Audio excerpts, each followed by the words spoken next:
Thumbnail দেখে বুঝতেই পারছেন আজকের ভিডিওটা কি নিয়ে। হ্যাঁ, আজকে আমরা স্যামকন P4Y 3 ভলিউমের সার্কিট বোর্ডটি আনবক্সিং এবং রিভিউ করব।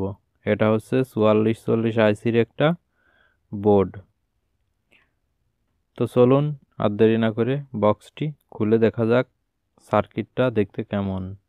তো যারা কম টাকার মধ্যে ভালো মানের একটা অ্যাম্পলিফায়ার বানাতে চাচ্ছেন তাদের জন্যই এই সার্কিটটা।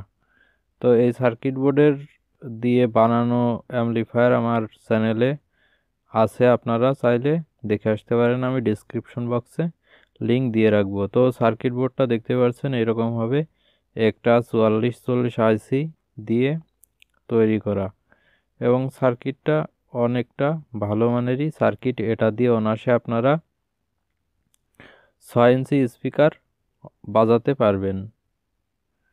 তো দেখতেই পাচ্ছেন সার্কিটে অনেকগুলো ক্যাপাসিটার এবং 3টা ভলিউম দেওয়া আছে এবং রেজিস্ট্যান্স দেওয়া আছে, এবং কমপ্লিট সব এই যে দেখতে পাচ্ছেন ডান পাশে স্পিকার 12 ভোল্ট ইনপুট এবং অডিও ইনপুটও দেওয়া আছে। তো দেখতেই পাচ্ছেন। তো পিছন থেকেও এই যে এইভাবে হবে সার্কিটটা।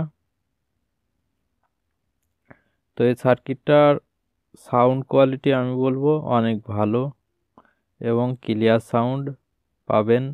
আর সার্কিটটা যখন আপনারা অ্যাম্পলিফায়ার তৈরি করবেন তখন অবশ্যই সার্কিটে একটা হিটসিঙ্ক ব্যবহার করবেন, তাহলে আরও ভালো বাজবে এবং আইসিটাও অনেক দীর্ঘস্থায়ী হবে। তো ভিডিওটা এই পর্যন্তই। ভালো লাগলে অবশ্যই লাইক কমেন্ট করবেন এবং চ্যানেলটা অবশ্যই সাবস্ক্রাইব করে পাশে আসা ঘন্টা বাটনটি বাজিয়ে আমাদের সঙ্গেই থাকবেন। ধন্যবাদ।